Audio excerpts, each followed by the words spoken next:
Welcome student, my YouTube channel SNK coaching में आपका स्वागत है। आइए आज हम लोग क्लास 10th का NCERT मैथ सॉल्यूशन आज सॉल्व करने जा रहे हैं, जो कि फर्स्ट चैप्टर जो रहेगा वो प्राइम नंबर और रियल नंबर पर आधारित क्वेश्चन रहेगा।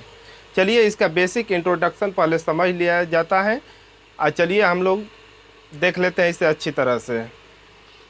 पहले यहाँ बात करेंगे डिजिट या जिसको अंक कहते हैं। देखिए जो डिजिट या अंक जो होता है वो ओनली वन एक ही होता है। ये प्रकृति में जिसका जन्म होता है वो हमेशा एक के रूप में होता है। आप भी आए होंगे तो सिंगल के बनकर ही आए होंगे। तो सेम जो अंक का निर्माण हुआ है, जो दुनिया में एक है, वही अंक कहलाता है।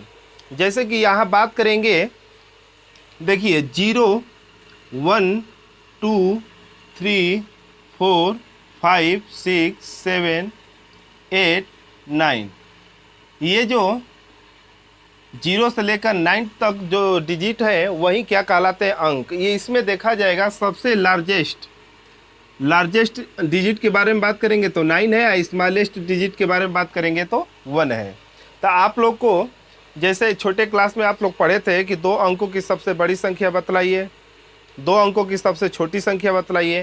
तो आप लोग क्या करते थे कि 2 अंकों की सबसे बड़ी संख्या 99 लिखते थे, 2 अंकों की सबसे छोटी संख्या 1 लिख करके एक 0 बढ़ाते थे। तो आप लोग इतना समझ गए होंगे। अब इसी अंक से मिल करके एक नंबर का निर्माण होता है जिसे हम लोग संख्या कहते हैं।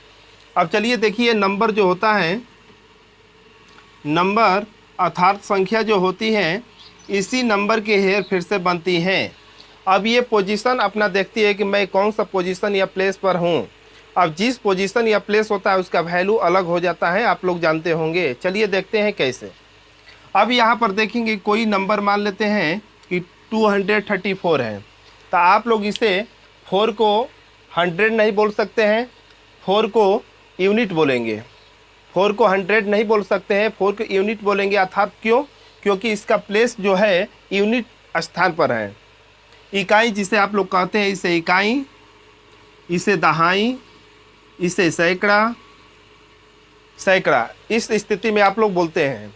अब यहाँ पर देखा जाएगा कि 3450।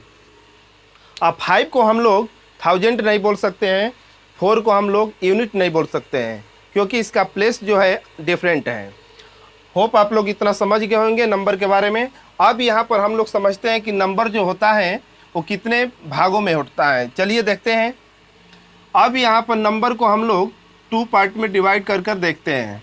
फर्स्ट पार्ट जो होता है रियल नंबर होता है,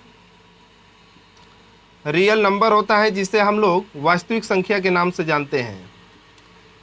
सेकेंड पार्ट जो होता है इमेजिनरी नंबर होता है,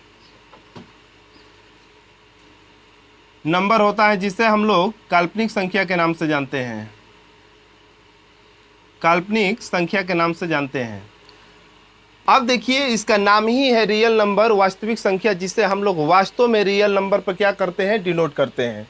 कोई भी नंबर जो होती है, नंबर लाइन होती है, उस पर वास्तव में हम लोग स्थिति को दर्शाते हैं, उसे हम लोग रियल नंबर कहेंगे। और इसे वास्तव में नहीं दर्शाते हैं, अर्थात इसे कल्पना करते हैं, उसे हम लोग काल्पनिक संख्या कहेंगे। होप आप लोग इतना समझ गए होंगे। अब देखिए, या तो ऐसे भी आप लोग कह सकते हैं कि जिस अंक को संख्या रेखा पर लिख सकते हैं उसे वास्तविक संख्या कहेंगे, जिसे नहीं लिख सकते हैं उसे काल्पनिक संख्या कहेंगे। जैसे अब यहाँ पर देखिए, आप लोग छोटे क्लास में भी पढ़े होंगे कि बीच में आप लोग 0 लिखते हैं, इधर 1 2 3 4 डॉट डॉट डॉट, इधर -1 -2 -3 -4 डॉट डॉट डॉट। अब इसे आप लोग बोलते हैं कि ये न्यूट्रल होता है, न्यूट्रल उदासीन होता है। न्यूट्रल उदासीन होता है, न तो ये निगेटिव है न तो पॉजिटिव है, ये स्वतंत्र अपने आप में ठीक है। अब ये क्यों ठीक है, चलिए देखते हैं।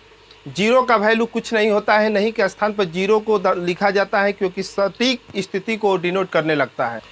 अब यहाँ पर जैसे कि मान लेते हैं कि आपसे पूछा जाएगा कि 1 रियल नंबर है, 2 रियल नंबर है, 3 रियल नंबर है, 4 रियल नंबर है। जैसे कि मान लेते हैं कि ऑल काउंटिंग नंबर जो होता है वो सब, अर्थात तो सब के सब क्या होता है, रियल नंबर होता है।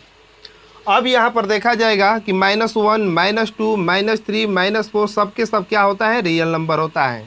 यही नहीं, आप लोग किसी भी डिजिट में डिवाइड करते हैं तो डेसिमल में भी प्राप्त होता है। 2.5, 0.7 पर बार, 0.333, इसको हमें लिख सकते हैं 0.3 पर बार लिख सकते हैं। ये सब के सब जितने हैं सब के सब क्या हैं, हम लोग नंबर लाइन पर इसे लिख सकते हैं, जिस कारण ये वास्तविक संख्या होती है। अब यहाँ पर जैसे कि आप लोग जानते होंगे पाई का वैल्यू जो होता है 22/7 होता है, इसको भी हम लोग क्या कर सकते हैं, डिनोट कर सकते हैं, जिस कारण ये भी रियल नंबर होता है। अब यहाँ पर देखा जाएगा काल्पनिक संख्या, जो काल्पनिक संख्या होती है उसे हम लोग नंबर लाइन पर नहीं डिनोट कर सकते हैं। अब जैसे इसका सिंबल के बारे में बात करेंगे तो अंडर रूट में माइनस निगेटिव होता है, माइनस निगेटिव होता है। कोई भी अंडर रूट में -9 कर दीजिए, -11 कर दीजिए, -5 कर दीजिए, सबके सब क्या है बाबू, सबके सब इमेजिनरी नंबर हैं। आप लोग इतना समझ गए होंगे। चलिए नेक्स्ट टाइप हम लोग समझते हैं। अब हम लोग समझेंगे कि रियल नंबर को दो पार्टों में बांट करके। चलिए देखिए, रियल नंबर को यहाँ दो भागों में बांटते हैं। तो फर्स्ट पार्ट जो प्राप्त होता है वो रेशनल नंबर के रूप में, सेकेंड पार्ट जो प्राप्त होता है इरेशनल के रूप में। अब देखिए यहाँ समझेंगे कि परिमेय संख्या कहते हैं किसे और अपरिमेय संख्या किसे कहते हैं। यहाँ पर देखा जाएगा कि परिमेय संख्या जिस संख्या को P/Q के रूप में लिखते हैं, और यहाँ पर दोनों जो होता है ये इंटीजर फॉर्म में होना चाहिए, इंटीजर अर्थात पूर्णांक में होना चाहिए। अब यहाँ कुछ कंडीशन होते हैं कि Q = 0/0, Q के स्थान पर 0 नहीं होना चाहिए, Q के स्थान पर 0 नहीं होना चाहिए।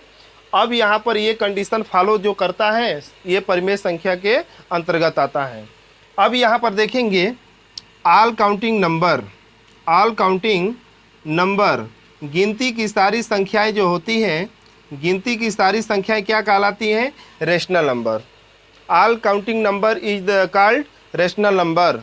सभी के सभी गिनती की संख्याएं क्या कहलाती हैं, परिमेय संख्या। मान लेते हैं गिनती की संख्या 1 से स्टार्ट होती है, 1, 2, 3, 4, 5 ... ये सबके नीचे बाटा में 1 कर दीजिए। ये सब देखिए P/Q के रूप में हो गया, जिसे हम लोग क्या कहेंगे, परिमेय संख्या। आप लोग कहेंगे कि क्या 0 भी परिमेय संख्या है? यस, ये है, क्योंकि नीचे में 1 करेंगे तो ये हो जाएगा परिमेय संख्या। अब यहाँ पर देखेंगे अपरिमेय संख्या। अपरिमेय संख्या यहाँ पर देखेंगे तो यह अपरिमेय संख्या जिसे हम लोग P/Q के रूप में नहीं लिख सकते हैं, P/Q के रूप में नहीं लिख सकते हैं, वो क्या कहलाती है, अपरिमेय संख्या। यहाँ पर सारी संख्या अर्थात या ऐसे लिख देते हैं रूट वाली और सिंबल वाली सबके सब क्या है, अपरिमेय संख्या के अंतर्गत आती है। अब यहाँ पर देखेंगे √5, √3, √11।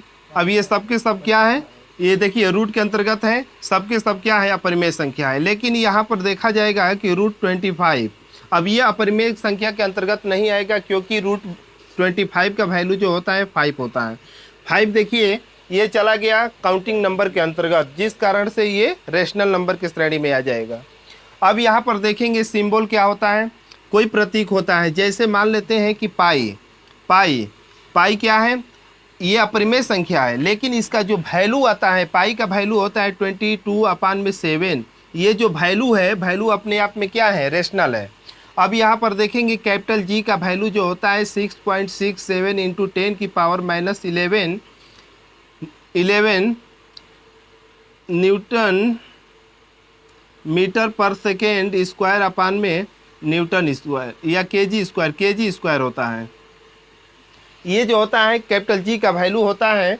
अब ये जो वैल्यू है देखिए, ये सिंबल जो है ये तो अपरिमेय संख्या है, लेकिन ये जो इसका वैल्यू है ये क्या है, रेशनल नंबर है। अब यहाँ पर देखा जाएगा स्मॉल जी का वैल्यू होता है 9.8 मीटर पर सेकेंड स्क्वायर। अब इसका वैल्यू जो होता है ये क्या हो जाता है, ये रेशनल नंबर, लेकिन इसका जो सिंबल है स्मॉल जी ये क्या कहलाएगा, अपरिमेय संख्या, इरेशनल नंबर। होप आप लोग इतना समझ गए होंगे। नेक्स्ट टाइप हम लोग समझते हैं।